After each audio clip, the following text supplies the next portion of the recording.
उत्तराखंड 24 में आप सभी का स्वागत है। देहरादून से खबर। हरेला कार्यक्रम में सीएम धामी ने शिरकत की। कार्यक्रम में मुख्यमंत्री पुष्कर सिंह धामी ने पौधारोपण भी किया।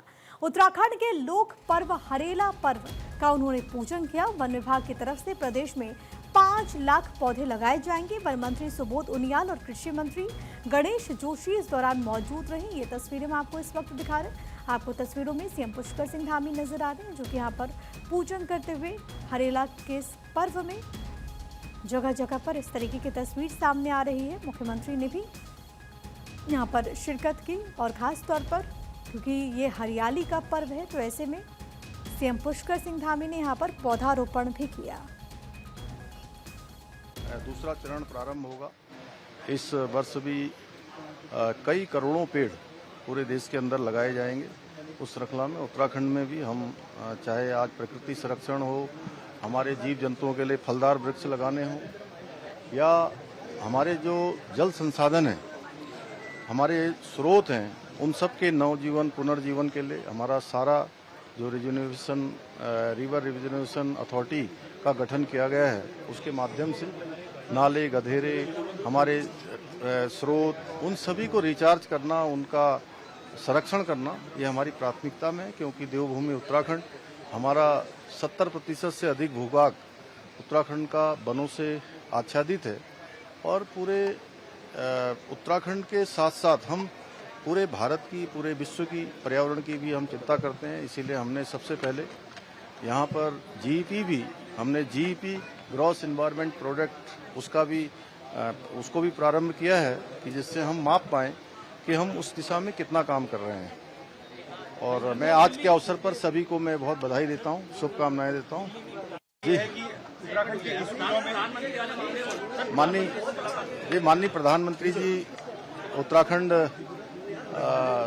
से उनका अत्यधिक प्रेम है। सभी लोग जानते हैं, उनके प्रधानमंत्री बनने के बाद राज्य के अंदर अनेक योजनाएं हमारी आगे बढ़ी हैं, चाहे 4 धाम ऑल वेदर रोडें हों, भारतमाला श्रृंखला की सड़कें हों, हवाई कनेक्टिविटी हो, स्वास्थ्य सेवाएं हों, रेल सेवाएं हों।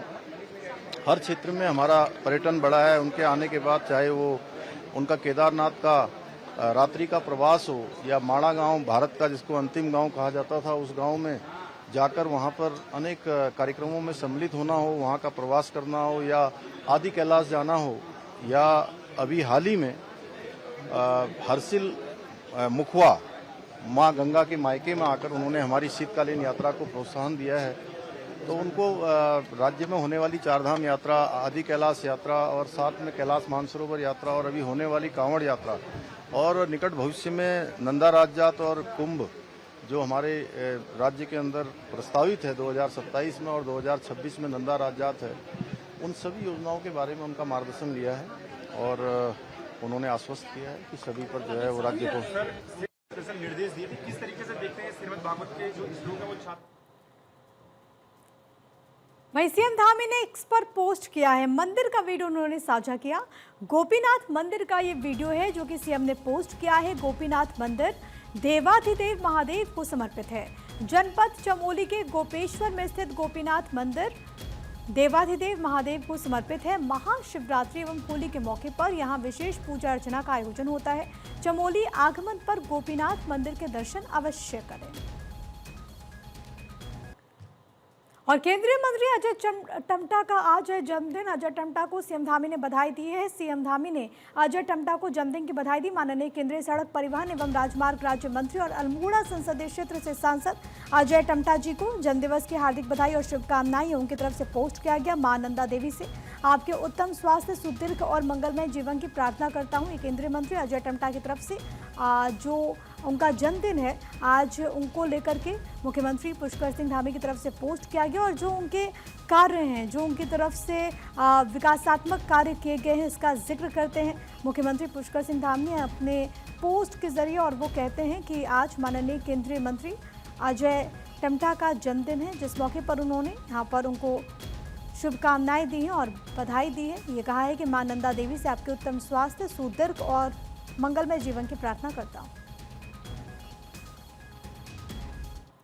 उत्तराखंड के स्कूल्स में श्रीमद् भागवत गीता और रामायण को पढ़ाने को लेकर शिक्षा मंत्री धन सिंह रावत ने जानकारी दी। उन्होंने कहा कि मुख्यमंत्री धामी के साथ शिक्षा विभाग की बैठक में हमने एनसीईआरटी को उत्तराखंड के 17,000 सरकारी स्कूल्स में पढ़ाए जाने वाले पाठ्यक्रम में भगवत गीता और रामायण को शामिल करने का काम सौंपा है। हम लोग शिक्षा विभाग की हम लोगों ने बैठक की थी। उसमें हमने तय किया कि हमारे जो लगभग 17,000 सरकारी स्कूलें हैं, वहाँ हमने अभी एक हमारी विरासत किताब निकाल ली है, वो भी बच्चे पढ़ेंगे। अब हमने एक टास्क दिया है अपने एससीईआरटी को कि वो जो है एक सिलेबस तैयार करें जिसमें कि भगवत गीता होगी, रामायण होगी, हमारे बच्चों को पढ़ाया जाएगा।